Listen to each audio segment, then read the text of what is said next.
The two sides initially had quite different goals. The Confederacy sought to convince the Union and the world to recognize its independence. The United States, on the other hand, fought to restore the Union. The future of slavery was not yet an issue. After the fall of Fort Sumter, neither side was ready to wage war, but excited newspaper editors and politicians on both sides pressured the generals to strike quickly. "Forward to Richmond!" screamed a New York newspaper headline. In the summer of 1861, Jefferson Davis told General Pierce G.T. Beauregard to rush the main Confederate army to Manassas Junction, a railroad crossing in northern Virginia about 25 miles southwest of Washington. President Lincoln hoped that the Union Army, often called Federals, would overrun the outnumbered Confederates, often called rebels, and quickly push on to Richmond, only 107 miles to the south. "What a picnic," predicted a New York soldier, "to put down the South for 3 months and clean up the whole business." The first battle of the Bull Run was July 21, 1861. When word reached Washington, D.C. that the two armies were converging for battle, hundreds of civilians packed picnic lunches and went to watch the spectacle, assuming that the first clash of arms would be short, glorious, and bloodless. It was a hot, dry day on July 21, 1861, when 37,000 untested Union recruits breezily marched into battle, some of them breaking ranks to eat blackberries or drink water from streams along the way. Many of them died with the berry juice still stained their lips as they engaged the Confederates, who dug in behind a branch of the Potomac River called Bull Run near Manassas Junction Railroad Station. For some of the soldiers, the Battle of Bull Run was their first taste of chaos and confusion of combat. Many were disoriented by the smoke from gunpowder and saltpeat, the deafening roar of cannon fire, the screaming of fallen comrades, and the distinct sound of bullets whizzing past. Because neither side yet wore standard colored uniforms, the soldiers had trouble deciding friend from foe.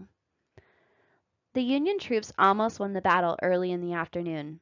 "We fired a volley," wrote a Manassas private, "and saw the rebels running. The boys were saying constantly in great glee, 'We've whipped them.' 'We'll hang Jeff Davis from a sour apple tree.' 'They're running. The war is over.'"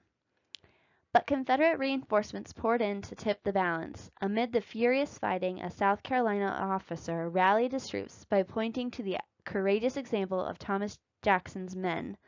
"Look, there is General Jackson from Virginia, standing like a stone wall."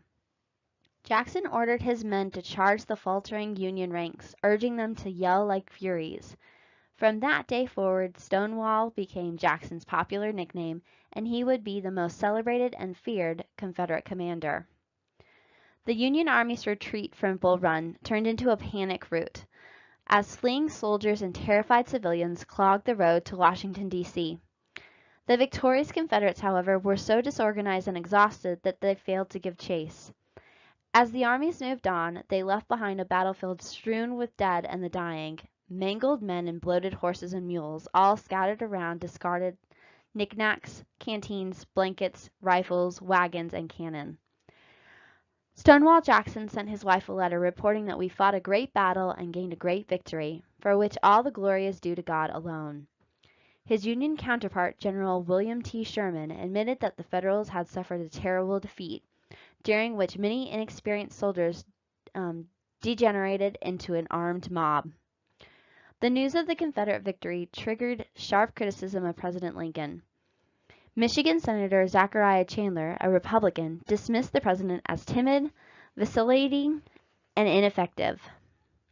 Lincoln, however, learned from defeat. The hallmark of his presidency was his ability to acknowledge his mistakes and move forward. With each passing year, he would grow more sure of himself as a wartime leader. The first battle of Bull Run, or First Manassas, was a sobering experience for both sides, each of which miscalculated the other's strength and tenacity. Much of the romance of war, the colorful uniforms, bright flags, marching bands, and rousing songs, gave way to the agonizing realization that this would be a long, costly, grim struggle. Now for the Union and the Confederacy, they had two different strategies. The Union had what's called the Anaconda Plan. The Battle of Bull Run demonstrated that the war would not be decided with one sudden stroke. General Wilfred Scott, the 75-year-old commander of the Union war effort, devised a three-pronged strategy that called first for the Army of the Potomac, the main Union Army, to defend Washington, D.C., and exert constant pressure on the Confederate capital in Richmond. At the same time, the Federal Navy would blockade the southern ports and would cut off the Confederacy's access to foreign goods and weapons.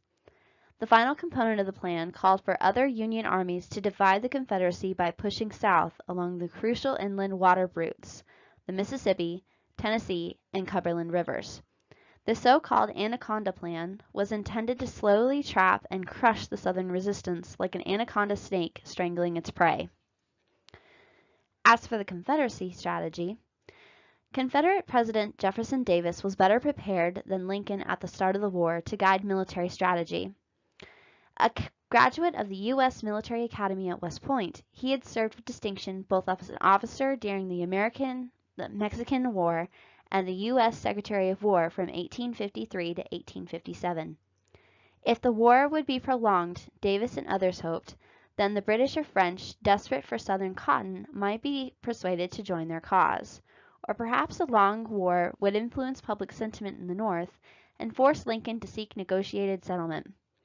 While other armies were forming in the South, Confederate diplomats were seeking military and financial assistance in London and Paris, and Confederate sympathizers in the North were urging an end to the Union's war effort.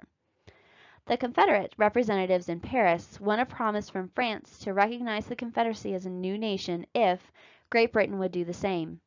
But the British refused, partly in response to pressure from President Lincoln, and partly out of Britain's desire to maintain its trade with the United States. Confederate leaders had assumed that Britain would support the South in order to get its cotton.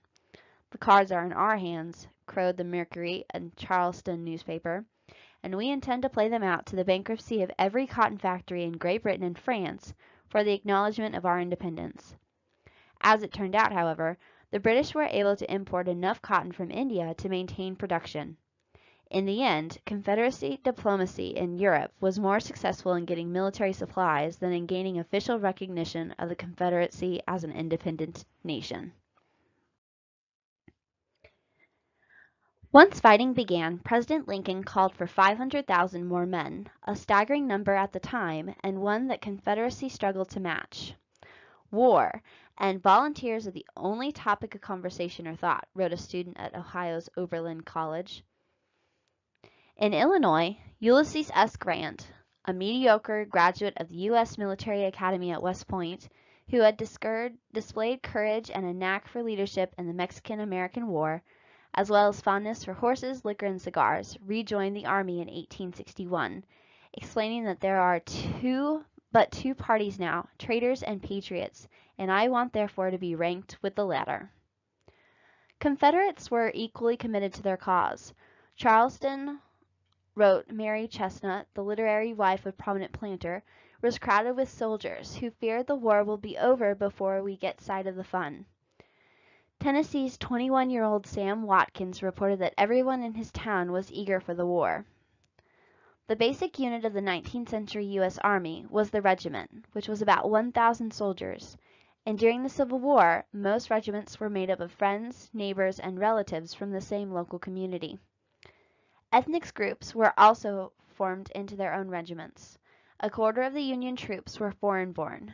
The Union Army, for example, included Scandinavian regions, which was the 15th Wisconsin Infantry, a French regiment, which was the 55th New York Infantry, a Polish legion, which was 58th New York Infantry, and a mixed regiment of Poles, Hungarians, Germans, Spaniards, and Italians, which became known as the 39th New York Infantry. Many immigrant soldiers did not speak English. Immigrants were attracted to serve for many reasons: a strong belief in the Union cause, cash bonuses, regular pay, or the need for a steady job. Whatever the reason, the high proportion of immigrants in the Union Army gave it an ethnic diversity absent in the Confederate ranks. Many of the first Confederate Army units chose flamboyant names: the Frontier Guard, Rough and Ready Grays, Gamecocks, Tigers, Cherokee Lincoln Killers, Tallapooza Thrashers, and Raccoon Roughs. But because the Confederacy had a small male population than the North, Jefferson Davis was forced to enact a conscription law. On April 16, 1862, all white males between 18 and 35 were required to serve in the Army for 3 years. From this time until the end of the war, a Tennessee soldier wrote, a soldier was simply a machine, a conscript. All our pride, valor had gone, and we were sick of war and cursed the Southern Confederacy. The Confederate conscription law included controversial loopholes, however. A draftee might avoid service either by paying a substitute who was not of draft age or by paying $500 to the government. Elected officials and key civilian workers, as well as planters with 20 or more slaves, were exempt from military service. Many among the planter elite argued that if they left their fight, their slaves would escape or riot. Equally galling to many Confederate soldiers was the behavior of wealthy officers who brought their enslaved servants with them to army camps. The Union waited nearly a year to force their men into service. In 1863, with the war going badly for the Federal armies, the government began to draft men. As in the South, Northerners found ways to avoid military service. Exemptions were granted to select federal and state office holders and to others who medical or compassion grounds. A draftee could also pay $300 to avoid service. Such exemptions led to bitter complaints on both sides about the conflict being a rich man's war and a poor man's fight. The Civil War also divided families. Lincoln's wife had 4 brothers who fought for the rebel side. The son of Lincoln's Attorney General, Edward Bates, fought for the Confederacy. In June 1862, 2 brothers, Alexander and James Campbell, fought each other on different sides at the Battle of Secessionville on James Island, South Carolina. Alexander joined Union forces in assaulting a Confederate fort, one of whose defenders was his brother. Afterwards, James wrote his brother expressing astonishment that Alexander had been among the Union attackers. I was doing my best to beat you, but I hope that you and I will never again meet face to face. But if they should, he urged his brother, to do your duty to your cause, for I can assure you I will strive to discharge my duty to my country and my cause. The average Civil War soldier or sailor was about 25 years old, stood at 5 feet 8 inches, and weighed 143 pounds. A third of the Southern soldiers could neither read nor write. 1 in 9 would be killed or wounded. Half of the Union soldiers and 2/3 of the Confederates were farmers. Army camps featured their own libraries, theatrical stages, churches, and numerous mascot pets, a monotonous routine. Because of most fighting was seasonal, in the spring and summer, soldiers spent more time preparing for war than actually fighting. A Pennsylvania private wrote home that the first thing in the morning is drill, then drill again, and then drill, a little more drill, then drill, and lastly drill. Life in army camps was difficult at best. When not training, soldiers spent time outdoors in makeshift shelters or in small tents, talking, reading books, newspapers, or letters, playing cards or checkers, singing songs, smoking pipes, washing and mending clothes, and fighting swarms of lice, ticks, chiggers, and mosquitoes. Their diet was plain and dull, which included baked bread crackers called hardtack, salted meat, which was of pork or beef, and coffee. Some soldiers could not stand the rigor and strains of combat and camp life. Desertion soared with each passing year, as did incidences of drunkenness, thievery, and insubordination. Punishments varied. Some deserters were executed, either shot or hanged. Others were tied to a ball and chain, forced to bury dead horses or tend to animals, or drummed out of the service. Most of those who served on either side, however, came to view their military experience as beneficial. Charles Biddlecombe, for example, concluded that the Army was a very good school for hotheads such as I. Military service helped him mature into a man.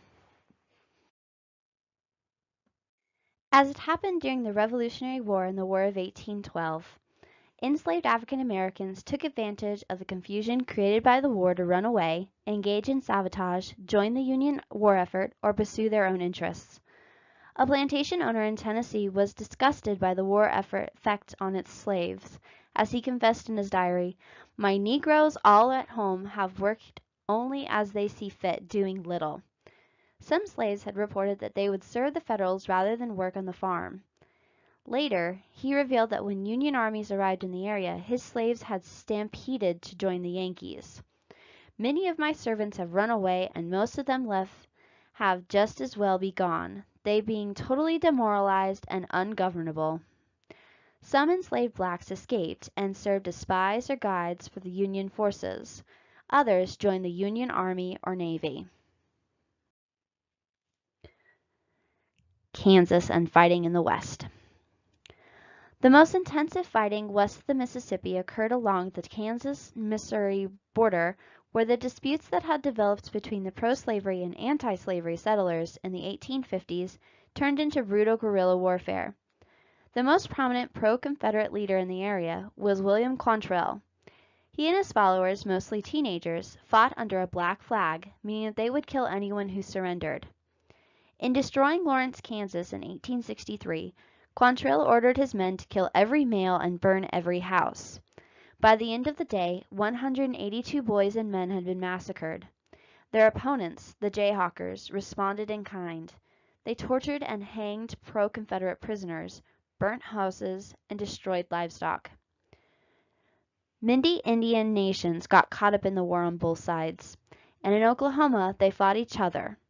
Indians among the 5 civilized tribes held African American slaves and felt bond with Southern whites. Oklahoma's proximity to Texas influenced the Choctaw and the Chickasaws to support the Confederacy. The Cherokees, Creeks, and Seminoles were more divided in their loyalties.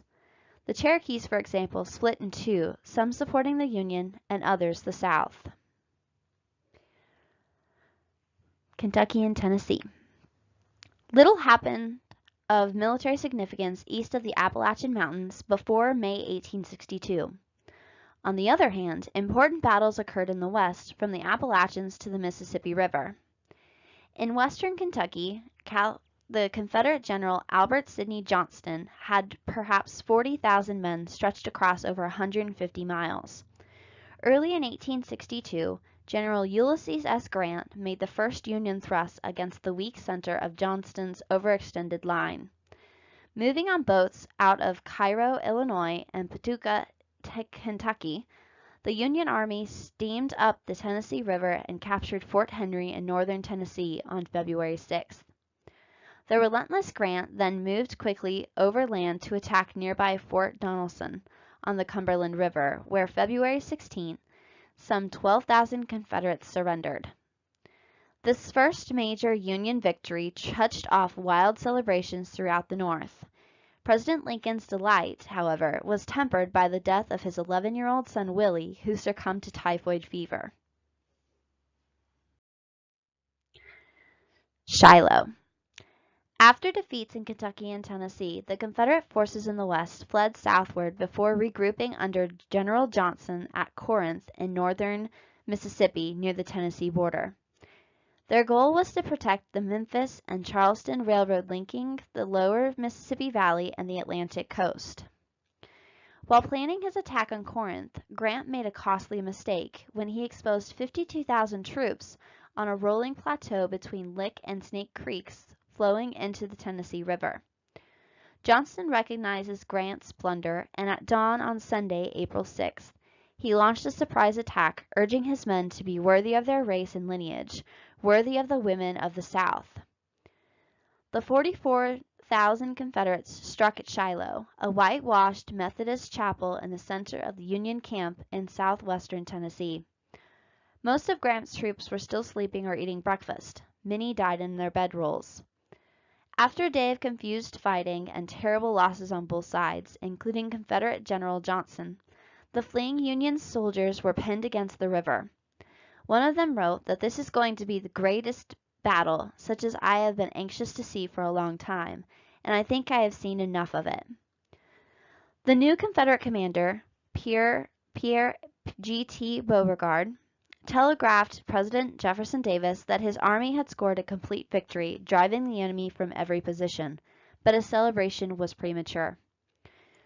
Union General William T. Sherman, who had been wounded twice and had 3 horses shot from under him, visited Grant at rainfall. "Well, Grant," he said, "we'll have the devil's own day, haven't we?"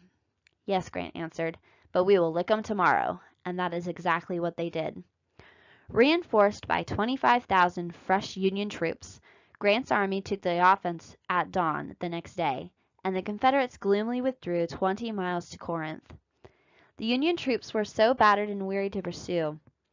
Confederate Private Sam Watkins observed that these Yankees were whipped, fairly whipped, and according to all the rules of war they ought to have retreated, but they didn't. Another rebel soldier wrote home to his family that his first battle had shaken him. "Oh God, forever keep me out of another fight. I was not scared, I was just in danger." Like the Bull Run earlier and so many battles to come, Shiloh was the story of the missed opportunities and lucky accidents.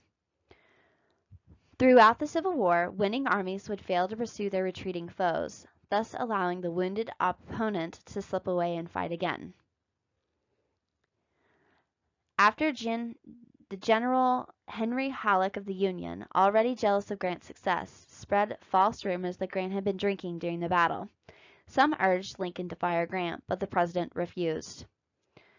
"I can't spare this man. He fights." Halleck, however, took Grant's place as field commander, and as the result, the Union thrust into the Mississippi Valley southward ground to a halt.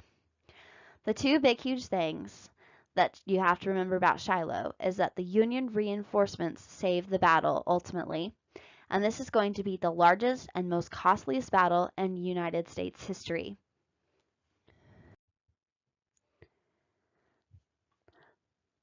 Further battles of the West. Just 3 weeks after the Battle of Shiloh, however, the Union won a great naval victory at New Orleans. As 60-year-old David G. Farragut's warship blasted their way past the Confederate fort under the cover of darkness to take control of the largest city in the Confederacy. Union General Benjamin F. Butler, a cross-eyed Massachusetts Democrat, thereafter served as the military governor of the captured New Orleans. When a Confederate sympathizer ripped down a Union flag, Butler had him hanged. After a rebel woman leaned out her window and emptied her chamber pot on the head of newly promoted Admiral Farragut, General Butler decreed that any woman who had disrespected the Union soldiers would be treated as a woman of the town plying her avocation, that meaning she would be a prostitute. Residents of the captured town thereafter referred to General Butler as the Beast, but they also quit harassing Union soldiers and sailors. The loss of New Orleans was a devastating blow to the Confederate economy. The Union Army gained control of 1,500 cotton plantations and liberated 50,000 slaves in the Mississippi Valley. As a result, the slave system in Louisiana was forever destroyed and worthless. In the late summer of 1862, General Bragg's Army of Mississippi, which was 30,000 strong, used railroad to link up with General Edmund Kirby Smith south of East Tennessee. Their goal was to invade the North by taking control of the border state of Kentucky. They hoped to recruit volunteers from the Confederacy as well as push the Union Army out of the state across the Ohio River. The Confederates met the Union Army of Ohio, led by General Don Carlos Buell, at the central Kentucky village of Perryville in October 1862. The outnumbered Confederates attacked the Union lines, pushing them back more than a mile. When Bragg learned that the Union reinforcements were approaching, however, he ordered the Army of Mississippi to withdraw south towards Tennessee. After the Battle of Perryville, the Union retained control over Kentucky for the rest of the war. The fighting in the East remained fairly quiet for 9 months after the Battle of Bull Run. In the wake of the Union defeat, Lincoln had appointed glamorous George B. McClellan, Stonewall Jackson's classmate at West Point and former railroad president, as head of the Army of the Potomac. The 34-year-old McClellan had encouraged journalists to call him Little Napoleon and set out building the Union's most powerful, best-trained army. Yet for all his boundless self-confidence, he usually said, "I can do it all," and demonstrated organizational ability, McClellan's paralyzing cautiousness would prove crippling. Months passed while he remained in the state of perpetual preparation, building and training his massive army to meet the superior numbers of the Confederates he mistakenly believed he would be facing. Tardy George McClellan always found a reason to do something other than engage the Confederates in battle. Lincoln finally lost his patience and ordered McClellan to fight. In mid-March 1862, McClellan moved his huge army of 122,000 men on 400 ships and barges down the Potomac River and the Chesapeake Bay to the mouth of the James River at the tip of the Yorktown Peninsula, which was within 60 miles of the Confederate capital of Richmond, Virginia. Thousands of residents fled the city in panic, but McClellan overestimated the number of Confederate defenders and waited too long to strike. A frustrated Lincoln told McClellan that the war could be won only by engaging the rebel army. Once more, Lincoln told his commanding general, "Let me tell you, it is indispensable to you that you strike a blow." On May 31, 1862, Confederate General Joseph E. Johnston struck first at McClellan's camp along the Chickahominy River, which was 6 miles east of Richmond. In the Battle of Seven Pines, or Fair Oaks, only the arrival of Federal reinforcements, who somehow crossed the swollen river, prevented a disastrous Union defeat. Both sides took heavy casualties, and Johnson was severely wounded. At this point, Robert E. Lee assumed command of the Confederates' main army, the Army of Northern Virginia, a development that changed the course of the war. The brilliant, dignified Lee had graduated second in his class at West Point, and during the Mexican-American War he had impressed General Wilfred Scott as the very best soldier I had ever saw on the battlefield. In 1857, Scott predicted that Lee would become America's greatest military leader, and Lee would prove to be a daring, even reckless strategist who was as aggressive as McClellan was timid. "He is silent, scrupulous, strong like God," said the Confederate officer. On July 9th, when Lincoln visited McClellan's headquarters on the coast of Virginia, the general complained that the administration had failed to support him and lectured the president at length on military strategy. Such insubordination was ample reason to relieve McClellan of his overall command. After returning to Washington, Lincoln called Henry Halleck from the West to take control. Lincoln and Halleck ordered McClellan to move his Army of the Potomac back to Washington, D.C., and join with General John Pope, commander of the Union Army of Virginia, in a new assault on Richmond. Pope declared that his goal was attack and not defend. In a letter to his wife, a jealous McClellan predicted, and accurately, that Pope would be thrashed and disposed of by Lee's army, and he also dismissed Lincoln as an idiot. Lee moved northward to strike Pope's army before McClellan's troops could arrive. Lee knew that his only chance was to drive a wedge between the two large Union armies so that he could deal with them one at a time. Violating a basic rule of military strategy, Lee boldly divided his forces, sending Stonewall Jackson's foot cavalry around Pope's flank to attack his supply lines in the rear. At the Second Battle of Bull Run, or Manassas, fought on almost the same side as the earlier battle, a confused Pope assumed that he only faced Jackson, but Lee's main army by the time had joined in. On August 30th, 1862, a crushing Confederate attack drove the largest Union army from the field, giving Confederates a sensational victory and leading one disheartened Union officer to confess from his deathbed that General Pope had been outwitted. "Our generals have defeated us." In contrast, a rebel soldier wrote home that General Lee stands now above all generals in modern history. "Our men will follow him to the end." The Confederate victories in 1862 devastated morale in the North and convinced Lincoln that he had to take bolder steps to win the war. Now the North had to assault slavery itself. When fighting began in 1861, the need to keep the border slave states of Delaware, Kentucky, Maryland, and Missouri within the Union dictated the caution on the volatile issue of emancipation. Beyond that, Lincoln had to contend with deep-seated racial prejudices among the most Northerners. They were willing to allow slavery to continue in the South as long as it did not allow to be extended into the West. Lincoln himself harbored doubts about his constitutional authority to end slavery, and he did not believe that blacks, if freed, could coexist with whites. The expanding war forced the issue.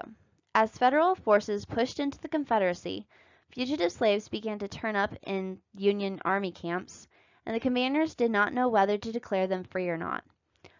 One general designated them as being contraband of war, and thereafter the slaves who sought protection and freedom from Union forces were known as contraband. Some Union officers put the refugee slaves to work digging trenches, building fortifications, burying the dead, while others simply set them free. Lincoln, meanwhile, began to wedge towards ending slavery. On April 16, 1862, he signed an act to abolish slavery in the District of Columbia. On June 19th, he signed another bill that excluded slavery from the Western territories. Still, he insisted that the war was about restoring the Union and ending secession, not ending slavery. But the course of the war changed Lincoln's outlook. In the summer of 1862, he decided that emancipation of slaves in the Confederate States was necessary to win the war. Many of the more than 3 million enslaved laborers in the Confederacy were being forced to aid the rebel war effort, digging trenches, hauling supplies, or cooking meals for the armies, repairing railroads, and working as servants for Confederate officers. In July 1862, Lincoln confided in his cabinet that decisive and extreme measures to win the war must be adopted. Emancipation, he said, had to become a military necessity, absolutely necessary to the preservation of the Union. We must free the slaves or be ourselves subdued. Secretary of State William H. Seward agreed, but advised Lincoln to delay the announcement until after Union battlefield victory to avoid being viewed as desperate. Now, Antietam will be the turning point during the Civil War. Robert E. Lee made his own monumentous decision in the summer of 1862. He would invade Maryland and thereby force the much weakened and demoralized Army of the Potomac and its timid commander McClellan to leave northern Virginia and relieve the pressure on Richmond, the Confederate capital. Lee also hoped to influence the upcoming elections in the North. He wanted to gain official British and French recognition of the Confederacy, which would bring his troops desperate needed military supplies. In addition, Lee and Jefferson Davis planned on capturing Maryland with its many Confederate supporters, separate it from the Union, and gain control of its farms and food stores needed for the war effort. For those reasons and others, in September of 1862, Lee and his 40,000 troops, many of them ragged, barefoot, underfed, pushed north into western Maryland. On September 17, 1862, the Union and Confederate armies clashed in the furious Battle of Antietam. Had not Union soldiers discovered Lee's detailed battle plans wrapped among 3 cigars that the rebel soldier had carelessly dropped on the ground, the Confederates might have won. McClellan had been moving his 100,000 men more quickly and could have destroyed Lee's army of northern Virginia while it was scattered and on the move. As always, however, McClellan moved slowly, enabling Lee and his troops to regroup at Sharpsburg between Antietam Creek and the Potomac River. There, over the course of 14 hours, the poorly coordinated Union army launched repeated attacks. The fighting was savage. A Union officer counted hundreds of dead bodies laying in rows and in piles. The scene after 5 hours of continuous slaughter was sickening, harrowing, and horrible. Oh, what a tragic sight. The next day, Lee braced for another Union attack, but it never came. That night, cloaked by fog and drizzling rain, the battered Confederates slipped south back along the Potomac River to the safety of Virginia. The barefoot boys had done some terrible fighting, a Georgian wrote to his parents. We are a dirty, ragged set of soldiers, mother, but courage and heroism find many a true discipline among us. Although the battle was technically a draw, Lee's northern invasion had failed. Both sides displayed heroic courage and reckless bravery, and what one rebel general called the hardest fought battle of the war. McClellan never knew from his modesty claimed that he had fought the battle splendidly against great odds. To him, the Battle of Antietam was the most terrible battle of the age. Indeed, it was the bloodiest single day in American military history. Some 6,400 soldiers on both sides were killed, twice as many as Shiloh, and another 17,000 were wounded or listed as missing. The Confederate people, said a soldier, wanted an active military campaign, and General Lee had certainly given it to us. President Lincoln was pleased that Lee's army had been forced to retreat, but he was disgusted by McClellan's failure to attack the retreating Confederates and win the war. The president sent a sarcastic message to the general. I have just read your dispatch about sore-tongued and fatigued horses. Will you pardon me for asking what the horses of your army have done that fatigues anything? Failing to receive a satisfactory answer, Lincoln sacked McClellan as commander of the Army of the Potomac and assigned him recruiting duty in New Jersey.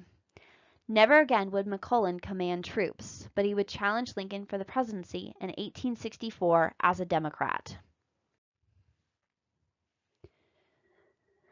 The Battle of Antietam had several important results. It revived sagging Northern morale, dashed the Confederate hopes of forging alliances with Great Britain and France, and convinced Lincoln to transform the war from the effort to restore the Union to crusade to end slavery.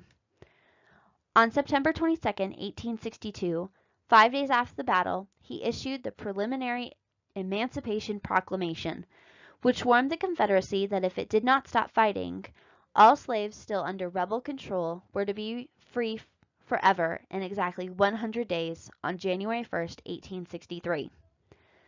The Emancipation Proclamation was not based on ideas of racial equality or an abstract idea of human dignity. It was, according to Lincoln, a military necessity. The proclamation freed only those slaves in areas still controlled by the Confederacy. It had no bearing on slaves in the 4 border states, because they remained in the Union. Lincoln believed that the Constitution allowed each state to decide the fate of slavery, so his only legal avenue was to act as commander-in-chief of the armed forces rather than as president. He would declare the end of slavery as a fit and necessary war measure to save the Union. When Lincoln officially signed the Emancipation Proclamation in January, however, he amended his original message, adding that the proclamation was an act of justice as well as military necessity. Lincoln's constitutional concern about abolishing slavery would lead him to promote the 13th Amendment ending slavery across the nation. As Lincoln signed the Emancipation Proclamation, he said, "I never in my life felt more certain that I was doing the right thing than I do in signing this paper." Simply restoring the Union was no longer the purpose of the war. The transformation of the South and the slave system was now the goal. Lincoln's threat to free slaves under the Confederate control triggered emotional reactions. The Illinois State Register savaged the president for violating the Constitution and causing the permanent disruption of the Republic. Democrats exploded with rage, calling the president's decision dictatorial, unconstitutional, and catastrophic. Lincoln's forceful response to his critics. "You say you will not fight to free Negroes," he wrote. "Some of them seem willing to fight for you, but no matter, fight you then exclusively to save the Union. I issued the proclamation to propose to aid you in saving the Union." In November 1862, congressional elections, Republicans almost lost 24 seats. Illinois, Indiana, Pennsylvania, New York, and Ohio went Democratic, largely because of the opposition of the Emancipation Proclamation. Even Lincoln's home district in Illinois went Democratic. Although Lincoln's proclamation technically would free only the slaves where Confederates remained in control, many slaves in the northern border states and the South claimed their freedom already. As Lincoln had hoped, word spread rapidly along the slave community in the Confederacy, arousing hopes of freedom, creating general confusion in the cities, and encouraging hundreds of thousands to escape. A Union general said the emancipation was like an earthquake. It shook and shattered the whole previously existing social system. Confederate leaders were incensed by Lincoln's action, predicting it would ignite a race war in the South. By contrast, Frederick Douglass, the African American abolitionist leader, was overjoyed at the righteous decree. He knew that, despite its limitations, it would inspire abolitionists in the North and set in motion eventual end to slavery. The Confederate strategy of fighting largely a defensive war worked well at first. As the armies maneuvered for battle in the spring of 1863, however, President Lincoln found a commanding general in the West as capable as Robert E. Lee in the East. Humble, unassuring, plain-spoken Ulysses S. Grant, 5 feet 8 inches tall and weighing only 135 pounds, calm and steady under fire, was blessed with an uncommon ruthless determination to win at the battlefield at all costs. After the Union disaster at Fredericksburg at the end of 1862, President Lincoln turned to General Joseph Hooker, a hard-fighting, hard-drinking leader who had earned the nickname Fighting Joe, to lead the Army of the Potomac. With a force of 130,000 men, the largest Union army yet to gather, an overconfident Hooker failed his leadership test at Chancellorsville in eastern Virginia during the first week of May 1863. Hooker spoke too soon when he said, "My plans are perfect. May God have mercy on General Lee, for I will have none." Robert E. Lee, with perhaps half as many troops, split his army in thirds and gave Hooker a lesson in the art of elusive mobility when Stonewall Jackson's 28,000 Confederates surprised the Union Army by smashing into its exposed right flank. The attack sparked days of confusion and desperate fighting, ultimately forcing Hooker's army to retreat. My God, mourned Lincoln when he heard the news. What will the country say? Chancellorsville was the peak of Lee's military career, but it also would be his last significant victory. While Lee frustrated the Federals in the East, General Grant had been inching his army down the Mississippi River towards the Confederate stronghold of Vicksburg, Mississippi, which was a busy commercial town situated on the high bluffs overlooking a sharp, sweeping horseshoe bend in the river. Capturing the rebel stronghold, Grant stressed, was the first importance because Vicksburg was the only rail and river junction between Memphis, Tennessee, and New Orleans. President Lincoln said that Vicksburg held the key to a Union victory in the war, and Jefferson Davis agreed, saying that holding the Mississippi River was of vital importance to the Confederacy. While Union warships sneaked past the Confederate canyons overlooking the river, Grant moved his army eastward on a campaign across the Mississippi that Lincoln later called one of the most brilliant in the world. Grant captured Jackson, Mississippi, before pinning the 31,000 Confederates inside Vicksburg so tightly that not a cat could creep out without being discovered. The Union forces dug 12 miles of interconnected trenches encircling the besieged city. In the Battle of Vicksburg, Grant decided to use constant bombardment and gradual starvation to wear down the Confederates holed up in the city. Many people were forced to live in cellars and caves dug to protect them from the unending shelling. The rebel soldiers and the city's residents were hopelessly trapped. They could neither escape nor be reinforced nor resupplied with food and ammunition. As the weeks passed, desperate Confederates and civilians ate their horses and mules, then dogs and cats, and finally rats, which sold for $1 each. One starving girl is said to have eaten her pet bird. General John C. Pemberton, the Confederate commander at Vicksburg, wrote Jefferson Davis that the situation in the beleaguered city was hopeless. A group of ragged soldiers pleaded with their commander, "If you can't feed us, you had better surrender us, horrible as the idea is." Now Gettysburg. Vicksburg's dilemma led Jefferson Davis to ask Robert E. Lee to send troops to break the siege. Lee, however, thought that he had a better plan. He would make another daring strike into the north in hopes of forcing the Union army surrounding Vicksburg to retreat. He also wagered that a bold northern offensive would persuade peace-seeking northern Copperhead Democrats to end the war on terms favorable to the Confederacy. The stakes were high.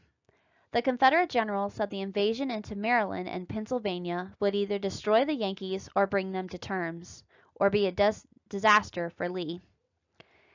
In June 1863, the fabled Army of Northern Virginia, which Lee said was made up of invincible troops who would go anywhere and do anything if properly led, again moved northward, taking thousands of animals and wagons as well as throngs of slaves for support.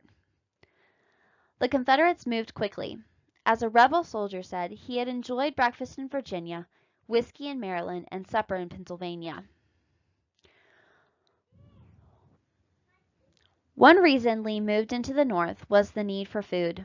His soldiers and slaves gathered thousands of horses, cattle, and hogs, as well as tons of wheat and corn, and they also captured free blacks in Maryland and Pennsylvania and sent them back into slavery into Virginia.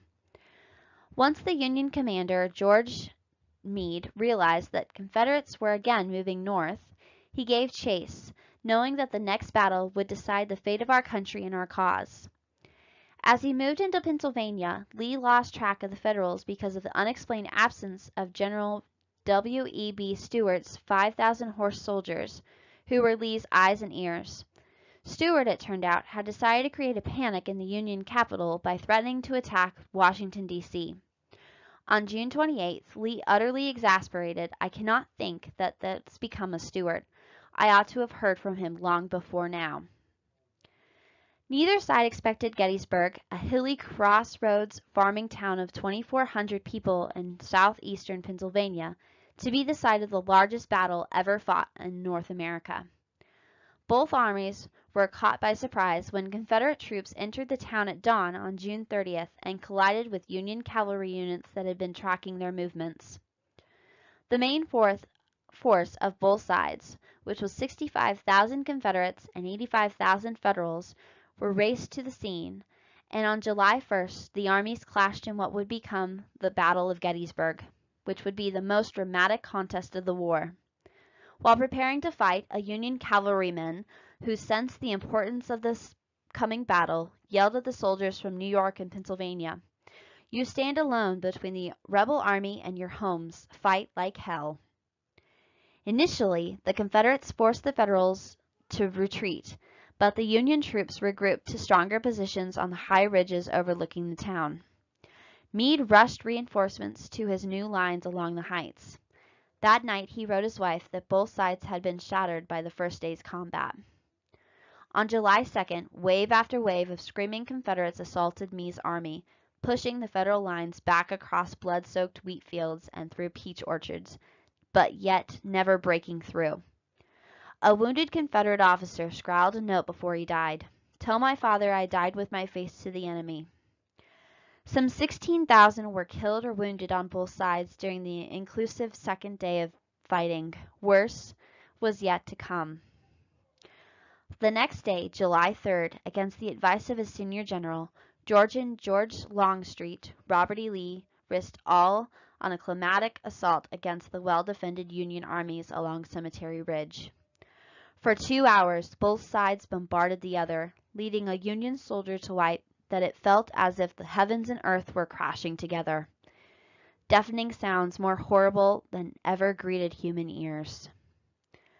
Then the cannons stopped firing. At about 2 o'clock on the broiling summer afternoon, 3 Confederate infantry divisions, about 12,500 men in all, emerged from the woods in preparation to attack in the 90-degree heat. George Pickett, commander of the lead division, told them to charge the enemy and remember old Virginia. When drums pounding and bugles blaring, a gray wave of sweating rebels began a desperate, mile-long dash up a grassy slope of nearly mowed hay crisscrossing with fences. Awaiting them behind a low stone wall at the top of the ridge was 120 Union cannons and thousands of rifles. It was as hopeless a situation as the Union charge at Fredericksburg. A Union soldier remembered that the attacking Confederates displayed a desperate courage. They came on in magnificent order with the step of men who believed themselves invincible. When the Federals opened fire, the Confederates were enveloped in a dense cloud of dust. Arms, heads, blankets, guns, and knapsacks were tossed into the clear air. Only a few rebels made it to the top of the ridge, where they were fought bravely in hand-to-hand combat. A general leading the assault climbed atop the stone wall and shouted, "Come on, boys! Give 'em the cold steel! Who will follow me?" 2 minutes later he was dead, as was the Confederate attack when Union soldiers held in reserve rushed to close the gap in their lines. With stunning suddenness the carnage was over. The surviving Confederates retreated in a jostling mob and where they had started. The once roaring battlefield was now a deadly quiet field of horror, punctuated by the moaning and groaning of thousands of wounded soldiers and horses. In total, some 42,000 on both sides were killed, wounded, or missing during the 3 days at Gettysburg, and thousands of horses were also killed and left rotting in the summer heat. A Union soldier who witnessed the slaughter on the final day wrote home, "Great God, when will this horrible war stop?" Others asked the same question.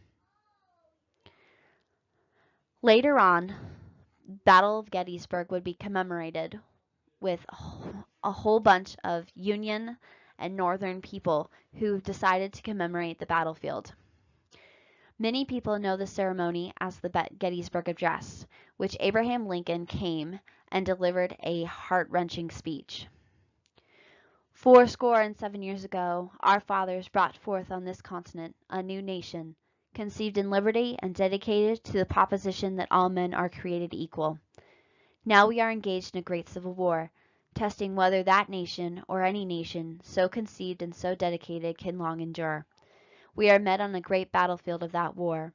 We have come to dedicate a portion of that field as a final resting place for those who here gave their lives that that nation might live. It is altogether fitting and proper that we should do this. But in a larger sense, we cannot dedicate, we cannot consecrate, we cannot hallow this ground. The brave men, living and dead, who struggled here, have consecrated it far above our poor power to add or detract. The world will little note nor long remember what we say here, but it can never forget what they did here. It is for us the living, rather, to be dedicated here to the unfinished work which they who fought here have thus so far nobly advanced. It is rather for us to be here dedicated to the great task remaining before us, that from these honored dead we take increased devotion to that the cause for which they gave the last full measure of devotion, that we here highly resolve that these dead shall not have died in vain, that this nation, under God, shall have a new birth of freedom, and that government of the people, by the people, for the people, shall not perish from the earth." Again, just as after Antietam, Lee's mangled army was forced to retreat back to Virginia, this time in driving rain, and again the Federals failed to give chase. Had General Meade pursued Lee's army, he might have ended the war.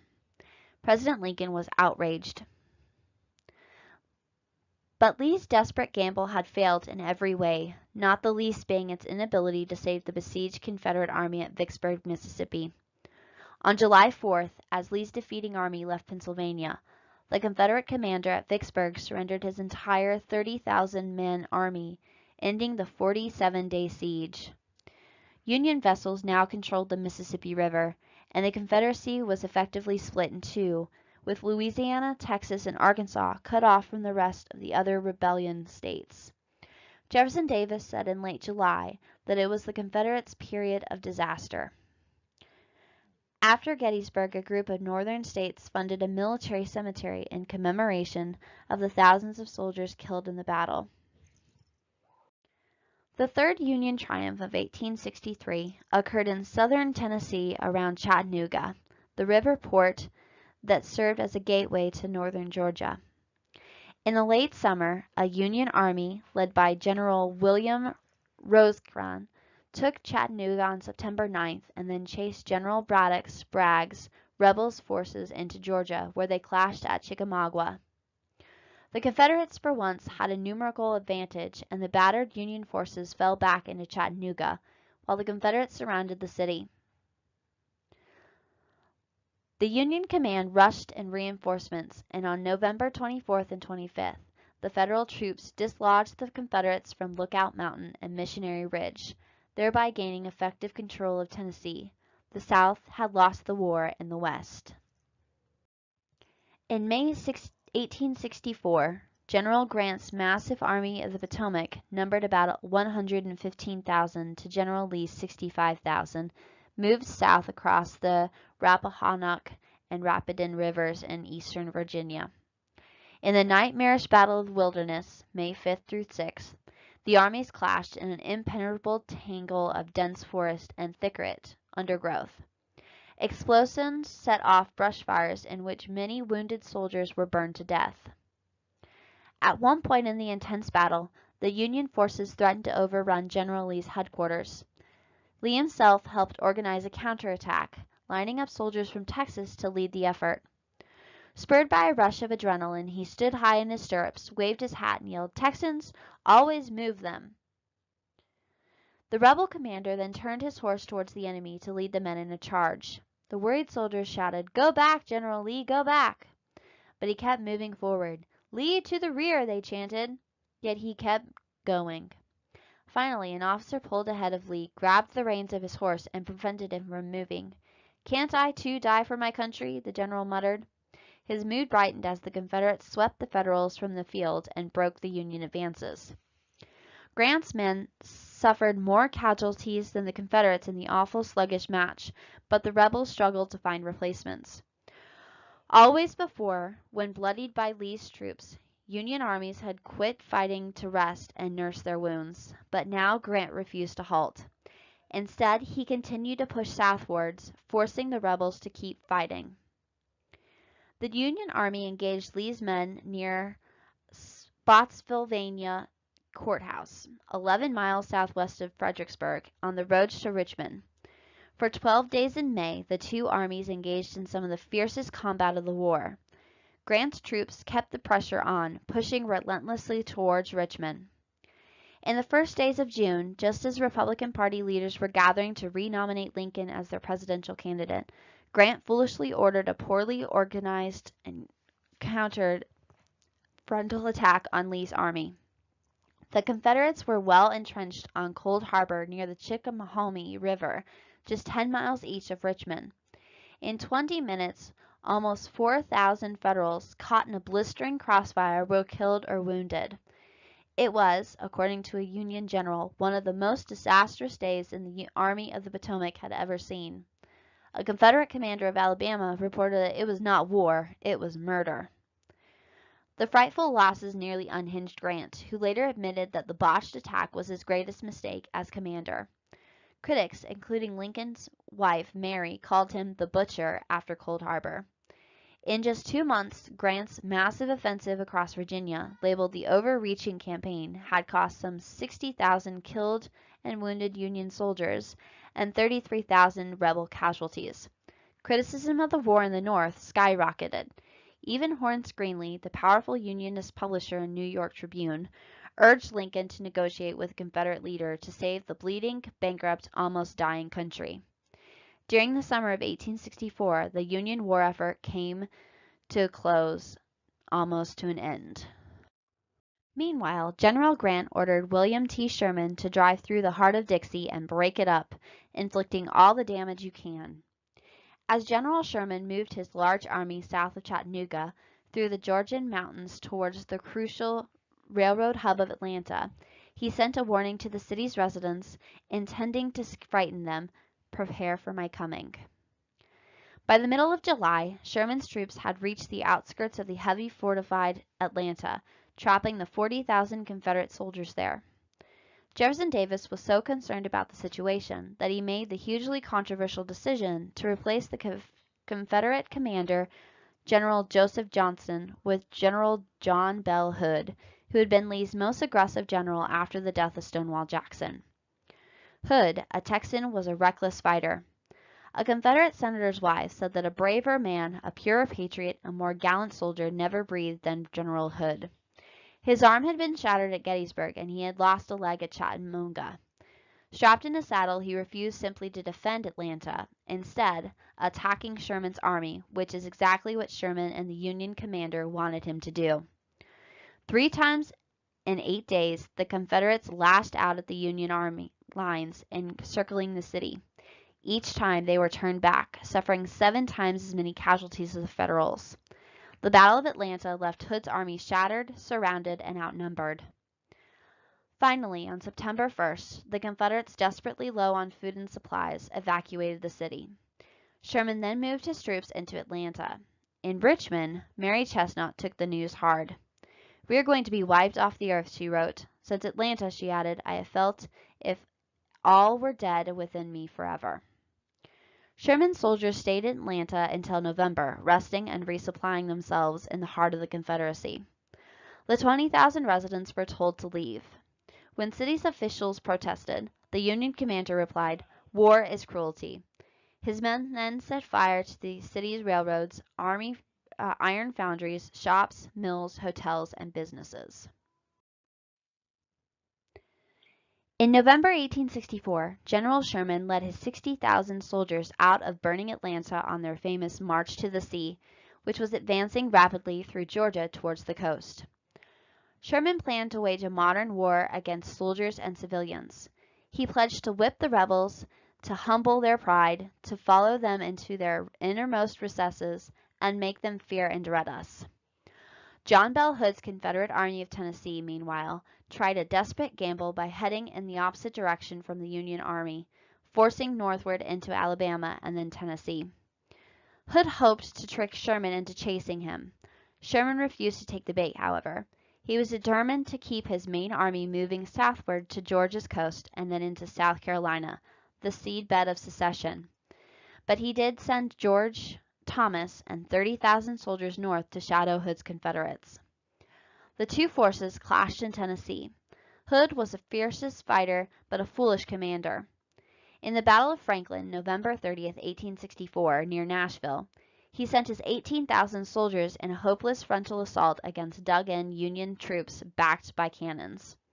In a few hours, Hood lost 6 generals and saw 6,252 of his men killed or wounded, a casualty figure higher than Pickett's charge at Gettysburg. 2 weeks later, in the Battle of Nashville, the Federals, led by General Thomas, scattered what was left of Hood's bloodied army. A few days later, a grieving Hood was relieved of his command. Meanwhile, Sherman's army pushed southward across Georgia, living off the land while destroying plantations, barns, crops, warehouses, bridges, and rail lines. "We are not only fighting hostile armies," Sherman explained, "but a hostile people, who must feel the hard hand of war." An Ohio sergeant confirmed their intention. "Every house, barn, fence, and cotton gin gets an application of the torch. That prospect is revolting, but war is an uncivil game and can't be civilized." After the war, a Confederate officer acknowledged that Sherman's march through Georgia was well conceived and well managed. "I do not think that there was ever an army in the world that could have behaved better in a similar expedition in an enemy country. Our army certainly wouldn't have." On December 24, 1864, Sherman sent a whimsical telegram to President Lincoln offering him the coastal city of Savannah as a Christmas present. By the time Sherman's army arrived in Savannah, it had freed more than 40,000 slaves, burnt scores of plantations, and destroyed all the railroads. "God bless you, Yanks," shouted a free slave in Georgia. "Come at last. God knows how long I've been waiting."